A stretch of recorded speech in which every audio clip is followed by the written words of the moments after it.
Good evening, children. So, in the previous class, we have already completed the chapter Living Beings and Their Surroundings, isn't it? So, I hope all the points are clear to you. In this session, today we are going to do the exercise questions or the question answers, which is in the backside of your textbook. That means in the backside of your chapter. Okay. So, let's do the question answer. Let's see which is our first question. And you can see the answers on the screen and please note it down. सभी बच्चे अपने notebook में note करिएगा। हम अभी आपके साथ क्या शेयर करने वाले हैं, इस जो लेसन के जितने भी क्वेश्चन आंसर्स है उसको हम लोग पढ़ेंगे और उसको लिखने का प्रयास करेंगे। ठीक है? Yes, so let's start.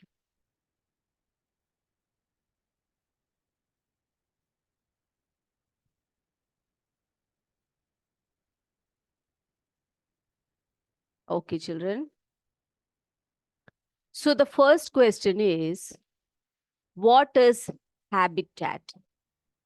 आपसे पूछा जा रहा है, पहला प्रश्न जो है कि हैबिटेट क्या है। So what will you right? क्या लिखोगे आप उसका आंसर? ये देखिए कैसे लिखेंगे हम उसको। The place where organisms live is called the habitat.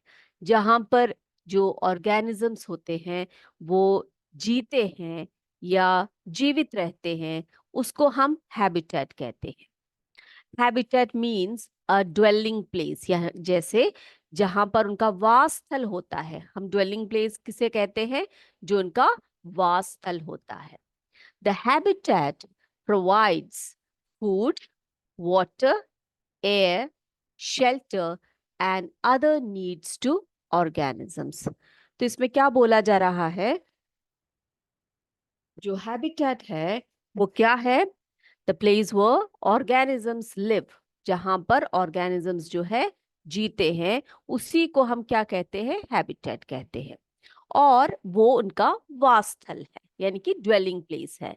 The habitat provides food, water, shelter, air and other needs to the organisms. यानी कि जो ऑर्गेनिजम्स होते हैं उनको जो उनकी हैबिटेट होती है वो फूड प्रोवाइड करती है, वाटर प्रोवाइड करती है, एयर प्रोवाइड करती है और उनको रहने का स्थान भी देती है।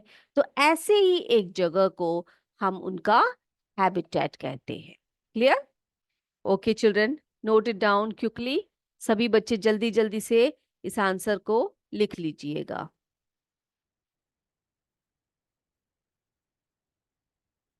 उसके बाद हम अगला चलेंगे। यस, अगले क्वेश्चन की तरफ चले हम लोग। अगला जो प्रश्न है वो है, हाउ इज कैक्टस, जो मैंने आपको बताया था एक डेजर्ट प्लांट है जो कैक्टस है। How is a cactus adapted to survive in a desert? यानी कि जो कैक्टस प्लांट है उनमें क्या क्या एडेप्टेशंस होती है जिसके कारण वो मरुस्थल में आराम से जी सकते हैं। ठीक है? How is a cactus adapted to survive in a desert? That is your second question. ये आपका दूसरा प्रश्न है।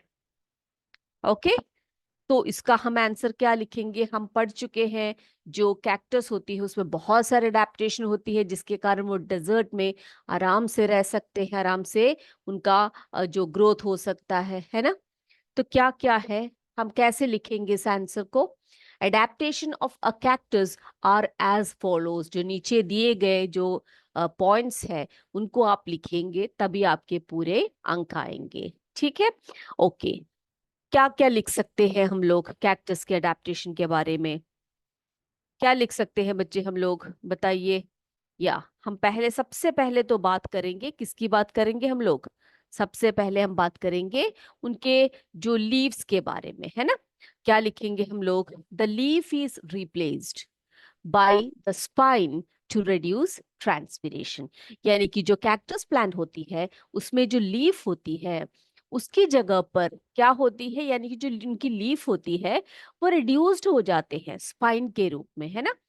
तो उससे क्या होता है कि उनमें जो है ट्रांसपिरेशन की प्रोसेस जो होती है बहुत कम होती है, जिससे उनके शरीर का, यानी कि जो उनके प्लांट पार्ट होती है उनमें से पानी बहुत कम बाहर निकले, है ना। तो हम सबसे पहला पॉइंट लिखेंगे, the leaf is replaced by the spine to reduce transpiration.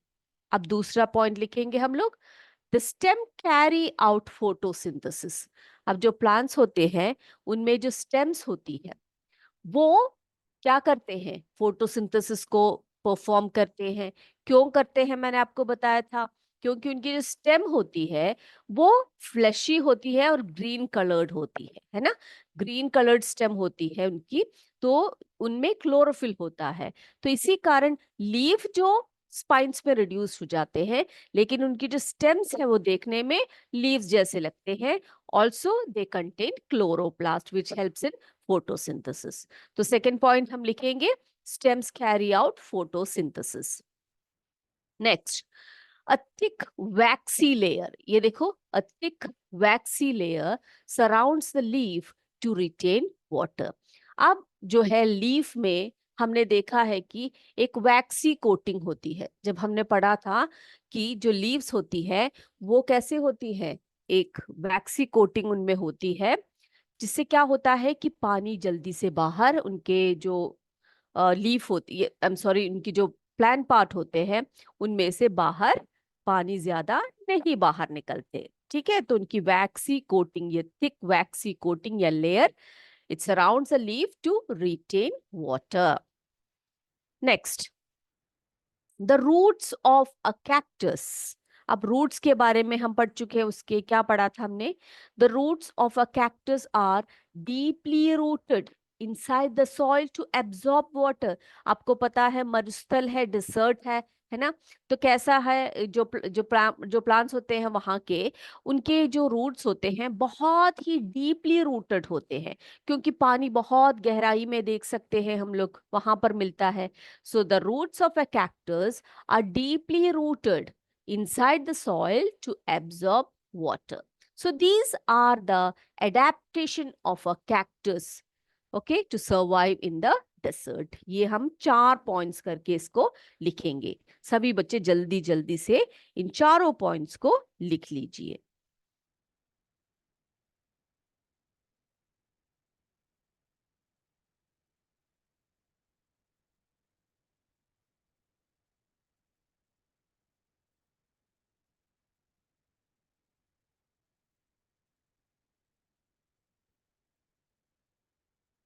Yes, सबने लिख लिया बेटा?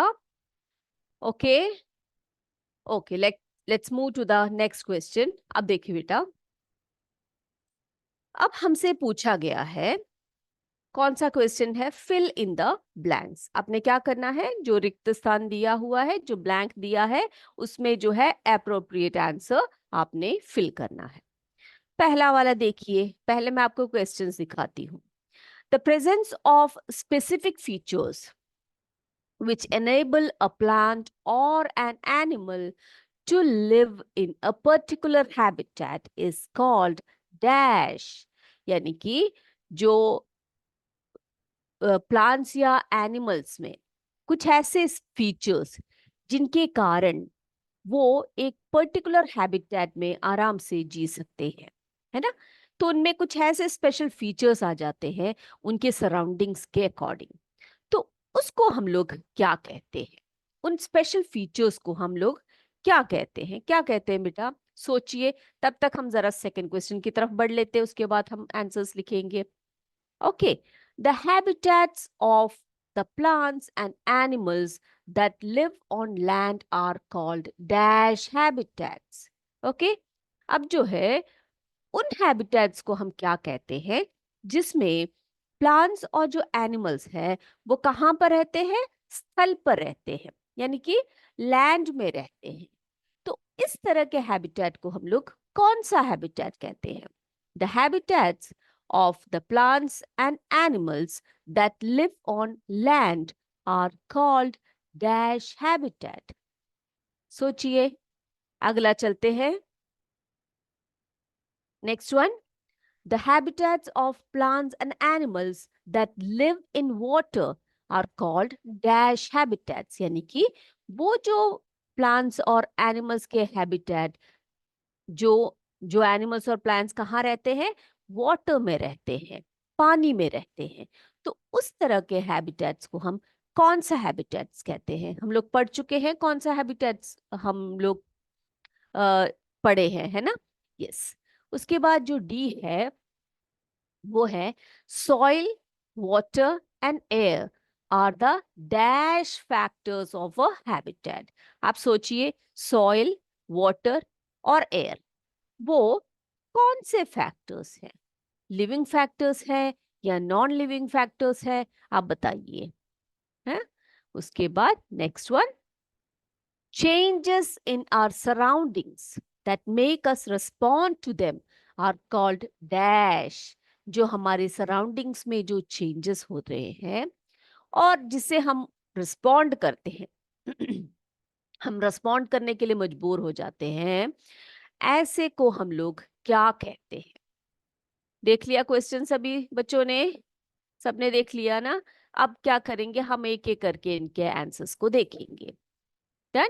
Okay children, see the first one. पहला देखिए आप, पहला क्या बोल रहे हैं? यस, पहला क्या था? The presence of specific features which enable a plant और एन एनिमल, ठीक है, to live in a particular habitat. उसको हम क्या कहते हैं? उसे हम क्या कहते हैं? उस हैबिटेट को हम लोग क्या कहते हैं बेटा, बताइए। यस बता सकता हो कोई? यस बताइए ना। ओके, उसको हम क्या कहेंगे? उसे हम एडेप्टेशन कहते हैं, है ना? तो जो स्पेशल फीचर्स होती है लिविंग ऑर्गेनिजम्स की, जो एनिमल्स हो या प्लांट्स हो, एक पर्टिकुलर हैबिटेट में जो रहते हैं, तो उसे हम लोग क्या कहते हैं? उसको हम लोग एडेप्टेशन कहते हैं। क्लियर? अब अगला देखिए, the habitats of the plants and animals that live on land। जो प्लांट्स और एनिमल्स होते हैं जिनका हैबिटेट लैंड में होता है, यानी कि स्थल में होता है, उनको हम किस तरह का हैबिटेट कहते हैं बेटा? उसे हम टेरेस्ट्रियल हैबिटेट्स कहते हैं। क्या कहते हैं? टेरेस्ट्रियल हैबिटेट्स कहते हैं। ओके, वो भी लिख लीजिए सभी। Next one, the habitats of plants and animals that live in water are called. बताइए, जो वाटर में जिनका हैबिटेट होता है, उस तरह के हैबिटेट को हम लोग क्या कहते हैं बच्चे? उसे हम कौन सा हैबिटेट कहते हैं? यस, एक्वाटिक बोलते हैं, है ना? जो लैंड में रहते हैं, जो लैंड हैबिटेट होते हैं, उसे हम टेरेस्ट्रियल कहते हैं, और जो वाटर का हैबिटेट होता है उसे हम एक्वाटिक हैबिटेट्स कहते हैं। क्लियर? नेक्स्ट वन देखिए, अगला क्या है? अगला है सॉइल, वाटर एंड एयर, है ना, आर द एबायोटिक फैक्टर्स। कैसे फैक्टर्स होते हैं ये? सॉइल, वाटर एंड एयर जो होते हैं वो एबायोटिक फैक्टर्स होते हैं, यानी कि नॉन लिविंग जो फैक्टर्स होते हैं उसी को हम लोग एबायोटिक फैक्टर्स कहते हैं, है ना? एक हैबिटेट के नॉन लिविंग या एबायोटिक फैक्टर्स कहते हैं। नेक्स्ट वन देखिए, चेंजेस टू आवर सराउंडिंग्स, ठीक है, यानी कि हमारे जो चारों ओर हमारी जो सराउंडिंग्स है उनमें अगर कोई चेंजेस आ जाता है तो हम उसके अगेंस्ट या उसकी तरफ कोई रिस्पॉन्ड करते हैं, उसी को हम क्या कहते हैं बच्चे? उसको हम स्टिमुलाई कहते हैं। क्या कहते हैं उसको? स्टिमुलाई, है ना? तो सभी जो लिविंग ऑर्गेनिजम्स होते हैं, they respond to the stimulus, है ना? कोई भी स्टिमुलस होती है या कोई भी चेंजेस होती है, उसके लिए हम लोग क्या करते हैं? रिस्पॉन्ड करते हैं, तो उसको हम लोग स्टिमुलाई कहते हैं। क्लियर? यस। अब बच्चे यहाँ पर देखिए कुछ लिस्ट दिया हुआ है, ठीक है। Which of the things in the following list are non living पूछा जा रहा है। कुछ लिस्ट दिए गए हैं आपको, ठीक है, उसमें से आपने बताने हैं इनमें से कौन सा जो चीजें हैं, जो थिंग्स है, वो नॉन लिविंग है। पहला क्या दिया गया है? प्लॉ, है ना? दूसरा मशरूम, तीसरा swimming machine, radio, boat, water, sorry, water hyacinth, earthworm, है ना। तो क्या क्या दिया, प्लॉ यानी हल जो होता है ना, जो खेत में किसान ऐसे चलाते हैं जो हल। मशरूम आपको पता है, सीइंग मशीन जिसे हम सिलाई करते हैं, रेडियो, बोट। वाटर हयासिंथ क्या है, एक्वाटिक प्लांट है, आपको पता है। और अर्थवर्म भी जो है, एक जो है या लिविंग ऑर्गेनिज्म है ना। तो इसमें से कौन कौन से हैं जो नॉन लिविंग है, बेटा बताइए, आप बता सकते हो मुझे। यस, नॉन लिविंग कौन कौन से हैं। Yes, here you can see plough, it is a non living thing, है ना। अब ये देखो सेविंग मशीन, इस ये जिंदा तो नहीं होते, ये भी जो है नॉन लिविंग है। यहाँ पर देखिए रेडियो, रेडियो भी नॉन लिविंग है। बोट क्या लिविंग है, no, it is also non living thing. Water hyacinth और अर्थवर्म जो है, और जो मशरूम है, मशरूम जो है एक जो है लिविंग ऑर्गेनिज्म है। वाटर हयासिंथ भी लिविंग ऑर्गेनिज्म है, अर्थ भी लिविंग ऑर्गेनिज्म है। तो आप कैसे लिखोगे इसके आंसर को, ये देखिए, plough, sewing machine, radio and boat are non living things. लिख लिया सभी बच्चों ने।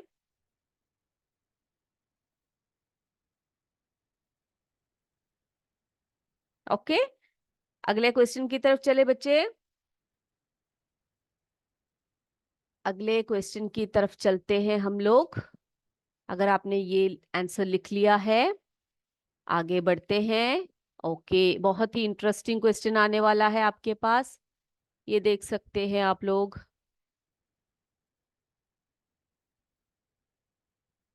यस, क्या पूछा जा रहा है हमसे, ये देखिए क्या पूछ रहे हैं। Give an example of a non living thing. ठीक है, आपने बताना है कि एक नॉन लिविंग थिंग का एग्जाम्पल देते हुए बताना है, which shows any two characteristics of living things. ठीक है, यानी कि वो जो एक नॉन लिविंग थिंग है, लेकिन वो दो ऐसे कैरेक्टरिस्टिक्स दिखाते हैं जो लिविंग थिंग्स के हैं, यानी कि जो जीवित वस्तुएं हैं उनके कैरेक्टरिस्टिक्स दिखाएंगे। तो मैं एक एग्जाम्पल आपको बताती हूँ, एक एग्जाम्पल कार का लेती हूँ यहाँ पर।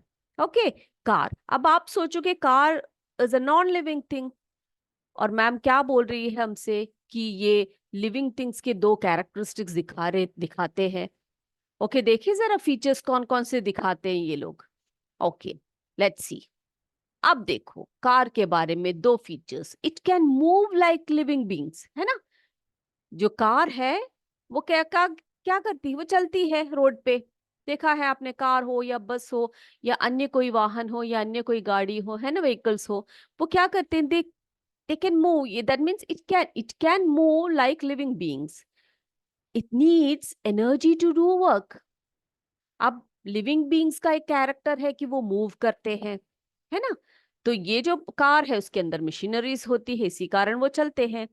और दूसरा पॉइंट क्या बताया गया है वहां पर, it needs energy to do work, है ना। हमें भी जो है, जो लिविंग थिंग्स होते हैं, हमें भी काम करने के लिए किसकी जरूरत होती है बच्चे, हमें भी जो है एनर्जी की जरूरत होती है ना। इसलिए हम लोग खाना खाते हैं। लेकिन हम लोग, जो कार है उसके लिए कैसे एनर्जी आती है, कैसे एनर्जी आती है भाई, उनको जो है डीजल या पेट्रोल से एनर्जी आती है। तो हम लोग ऐसे दो फीचर्स लिख सकते हैं कार के बारे में, it can move like living beings, it needs energy to do work. Okay, लिख लिया सभी बच्चों ने।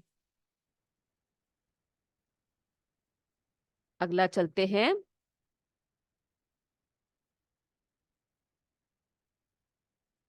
अगला क्वेश्चन देखिए, क्या पूछ रहे हैं हमसे।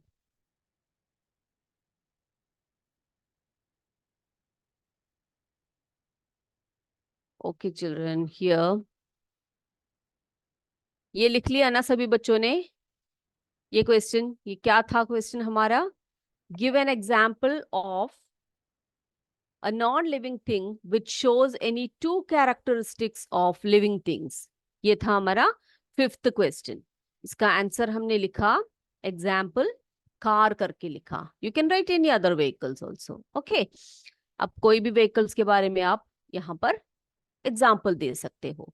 और उसके फीचर्स, हमें दो फीचर्स बताने हैं जो बिल्कुल लिविंग बींग्स की तरह कार्य करते हैं वे। तो क्या क्या फीचर्स लिखे हमने, it can move like living beings, that means move कर सकते हैं वो, जैसे लिविंग बींग्स है। और दूसरा है it needs energy to do work. लिख लीजिए सभी।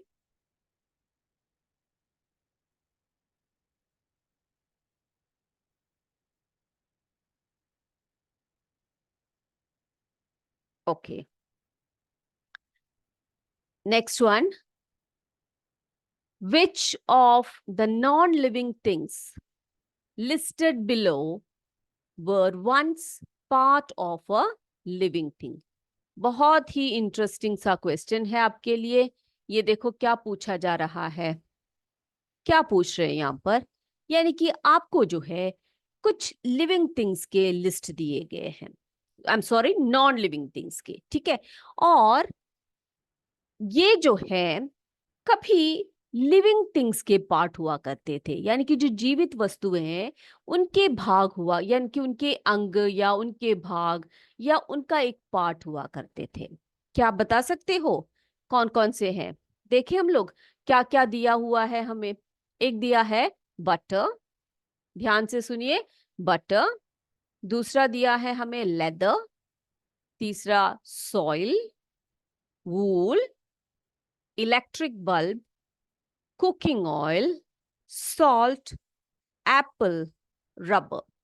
तो आप इनमें से ये जो लिस्ट दिया है आपको, ये सभी अभी जो है एट प्रेजेंट, ये अभी क्या है? Butter, leather, soil, wool, electric bulb, cooking oil, salt, apple, rubber, ये सब नॉन लिविंग थिंग्स है। लेकिन कभी इनमें से कुछ ऐसी वस्तुएं जो लिविंग थिंग्स के पार्ट हुआ करते थे। देखें हम लोग आंसर को, देखें। यस, अब देखिए बेटा, बटर। बटर की अगर हम बात करें, कहाँ से मिलता है बटर हमें? कहाँ से मिलता है? We get the butter from animals, है ना। एनिमल से कैसे मिलता है? पहले दूध निकालते हैं हम लोग, काऊ, गॉट, बफलो, है ना। ऐसे जो एनिमल्स होते हैं उनमें से हम लोग मिल्क निकालते हैं, और उस मिल्क में से फिर हम लोग कर्ड बनाते हैं, उसमें से बटर निकालते हैं, है ना। तो जो उनका ये प्रोडक्ट है, यानी कि बटर, मिल्क, कर्ड जो भी है, वो कैटल्स के प्रोडक्ट्स हैं, है ना। कैटल्स क्या है? लिविंग बींग्स है। तो यहाँ पर हम लोग बटर लिख सकते हैं। अब दूसरा देखिए, लेदर। लेदर क्या, लेदर कैसे निकलता है? ये जो लिविंग ऑर्गेनिजम्स होते हैं उनकी जो स्किन होती है ना, उनकी स्किन को जब वो मर जाते हैं, तो जो इनके स्किन होते हैं उनको केमिकल प्रोसेस द्वारा उनमें प्रोसेसिंग करके क्या बनाया जाता है बच्चे? लेदर बनाया जाता है। तो लेदर भी हम कह सकते हैं कि इट्स अ पार्ट ऑफ, या once it was a part of living being, है ना। लिविंग थिंग्स का एक पार्ट हुआ करता है करके बोल सकते हैं। अब वूल देखिए, वूल हमें पता है, जैसे कि याक हुए, शीप हुए, उनमें से हम लोग निकालते हैं वूल को, है ना। तो वूल भी जो है किसका पार्ट हुआ? लिविंग बीइंग का पार्ट हुआ, है ना। अब कुकिंग ऑयल, कुकिंग ऑयल कैसे निकाल सकते हैं हम लोग? कुकिंग ऑयल जो है, जैसे कि बहुत सारे वेजिटेबल से हम लोग कुकिंग ऑयल निकालते हैं, नट्स से निकालते हैं, जैसे कि कोकोनट हुआ, आलमंड्स हुए, है ना, सीड्स जैसे मस्टर्ड हुए। तो इन सब में ये सभी क्या है, किसके किसके पार्ट है ये सब? ये सब लिविंग बीइंग्स के, लिविंग बीइंग्स के, यानी कि लिविंग ऑर्गेनिजम्स के, यानी कि प्लांट्स के जो प्रोडक्ट्स होते हैं वो है कुकिंग ऑयल। तो हम लोग कुकिंग ऑयल जो है लिख सकते हैं वहां पर। अब अगला देखिए, एप्पल, है ना। एप्पल क्या है? एप्पल कहाँ से तोड़ते हैं हम लोग? पेड़ में से तोड़ते हैं, है ना। और पेड़ क्या होता है? पेड़ जो है लिविंग बीइंग होता है ना। तो ये एप्पल जो है जो लिविंग बीइंग का एक पार्ट है। और रबर कहाँ से आता है भाई? रबर कैसे आता है? रबर जो है रबर प्लांट के लेटेक्स में से निकालते हैं। लेटेक्स में आप देखा होगा, आपने रबर प्लांट देखा है किसी ने? रबर प्लांट को, उसकी जो स्टेम होती है उसको काट के उसमें जो लेटेक्स आती है उससे रबर बनाया जाता है। So these things, butter, leather, wool, cooking oil, apple and rubber were once part of a living thing.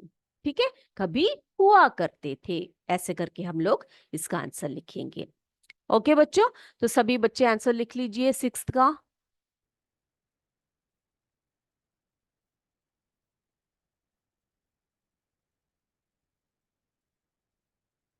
सब बच्चे जल्दी जल्दी लिखिए।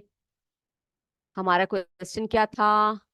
Which of the non-living things listed below were once part of a living thing?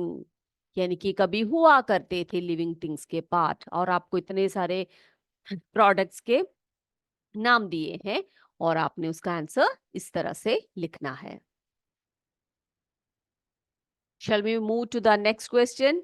अगले question की तरफ बढ़े बेटा, चले हम लोग।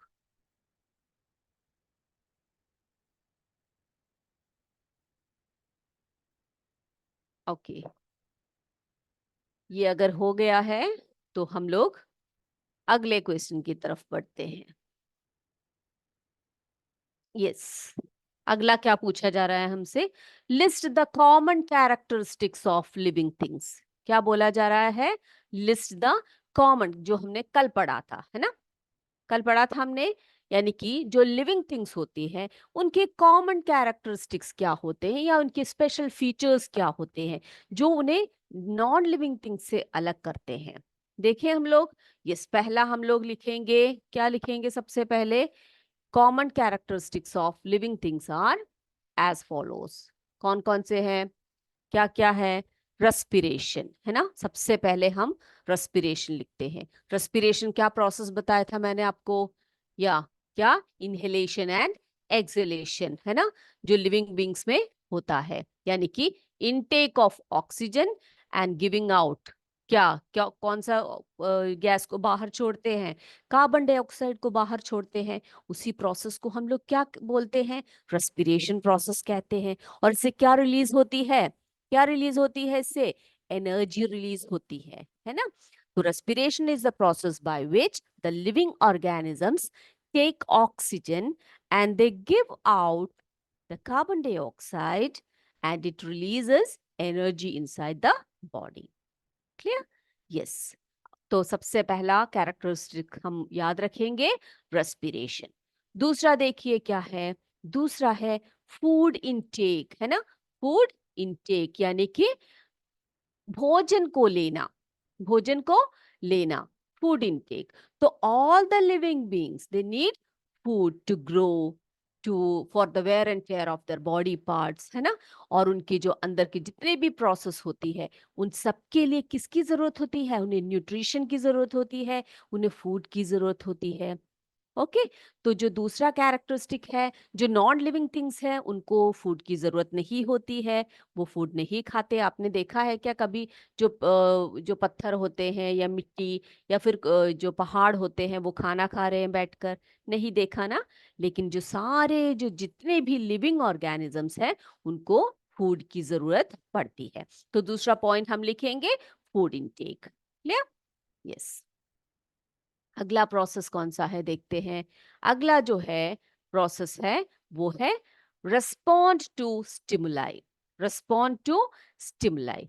तो हमने कहा जैसे कि जो लिविंग ऑर्गेनिजम्स होते हैं उनके सराउंडिंग्स में कोई भी चेंजेस होते हैं तो हम लोग रिस्पॉन्ड करते हैं। कौन रिस्पॉन्ड करता है? जो लिविंग ऑर्गेनिजम्स होते हैं वो रिस्पॉन्ड करते हैं, है ना? जैसे कि आग जल रहा है तो हमने हाथ ऐसे अचानक से रख दिया, और हम क्या करेंगे? जैसे ही हमारा हमें पता लगेगा हमारा हाथ जल रहा है तो हम क्या करेंगे? हाथ को एकदम से पीछे खींच लेंगे, है ना? तो वो क्या है? Respond to a particular stimuli. जो स्टिमुलाई के जो जो स्टिमुलाई होती है उसको हम लोग रिस्पॉन्ड कर रहे हैं, है ना? जो नॉन लिविंग होते हैं वो रिस्पॉन्ड नहीं करते हैं। जो लिविंग बीइंग्स होते हैं वही सिर्फ क्या करते हैं? अपने सराउंडिंग्स के जितने भी चेंजेस होती हैं उसके अकॉर्डिंगली रिस्पॉन्ड करते हैं। Is this clear children? That is the point, respond to stimuli. Next one, excretion. क्या बताया था मैंने आपको कल एक्सक्रीशन के बारे में? जो हमारे शरीर में जो वेस्ट प्रोडक्ट्स होती है उसको एक्सपेल आउट करने का जो प्रोसेस होता है उसी को हम एक्सक्रीशन कहते हैं। Isn't it? हाँ, to expel out the waste materials from our body. और ये सारे लिविंग ऑर्गेनिजम्स का एक स्पेशल कैरेक्टरिस्टिक है, एक्सक्रीशन। Is this clear?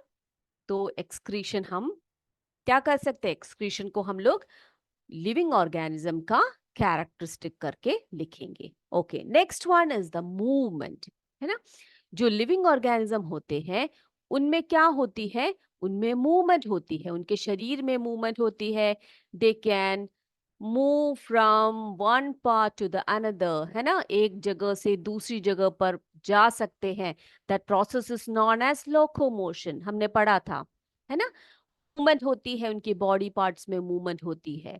तो ये जो मूवमेंट होती है ये प्लांट्स में भी होती है और एनिमल्स में भी होती है, लेकिन प्लांट्स में लोकोमोशन नहीं होता, लेकिन मूवमेंट जरूर होते हैं। तो हम कहेंगे जो मूवमेंट है that is also a special feature of living organism. जो लिविंग ऑर्गेनिज्म है उनका एक स्पेशल फीचर है मूवमेंट। ओके, फिर हम क्या पढ़ेंगे, उसके बाद हमने पढ़ा था रिप्रोडक्शन के बारे में। क्या पढ़ा था हमने, रिप्रोडक्शन के बारे में। तो हम लोग, रिप्रोडक्शन क्या है बच्चे, reproduction is the process by which living organisms क्या करते हैं, प्रोड्यूस देयर यंग वंस। उनके जो यंग वंस होते हैं उन्हें प्रोड्यूस करते हैं, उनके एग्जैक्ट कॉपीज को प्रोड्यूस करते हैं। उस प्रोसेस को हम रिप्रोडक्शन कहते हैं। आपने कभी देखा है एक पत्थर ने छोटे पत्थर को जन्म दे दिया, नहीं देखा ना। तो वो नॉन लिविंग है, नॉन लिविंग को कभी रिप्रोडक्शन प्रोसेस उनमें होता ही नहीं है। लेकिन जो लिविंग बींग्स है वो रिप्रोड्यूस करते हैं, दे कैन रिप्रोड्यूस, है ना। तो हमने देखा है कि कुछ ऑर्गेनिजम्स जो होते हैं एग लेइंग होते हैं, एग्स के द्वारा जो अपने छोटे छोटे बच्चों को जन्म देते हैं। दूसरे क्या करते हैं, दूसरे directly they give birth to their young ones. Clear बच्चों। तो हम क्या लिखेंगे, अगर हमसे पूछे कि list the common characteristics of living things, तो हम लिखेंगे the common characteristics of living things are as follows. क्या क्या है, respiration, food intake, respond to stimuli, excretion, movement, reproduction. तो इतने पॉइंट्स अगर आप लिख लोगे आपके पूरे मार्क्स आ जाएंगे। ओके चिल्ड्रन, इतनी बातें क्लियर हो गई सभी को, सबने लिख लिया जो आज क्वेश्चंस हमने डिस्कस किए, सभी बच्चों ने अपने नोटबुक्स में लिख लिए हैं। और अगले क्लास में ये सभी चीजें आप पढ़कर आएंगे, हम आपका टेस्ट लेंगे और नेक्स्ट क्लास में हम एक नए चैप्टर को स्टार्ट करेंगे। तब तक के लिए हम आपसे आज विदा लेते हैं, अगली क्लास में फिर मिलेंगे। जय विद्या शक्ति, जय हिंद, जय भारत। धन्यवाद बच्चों।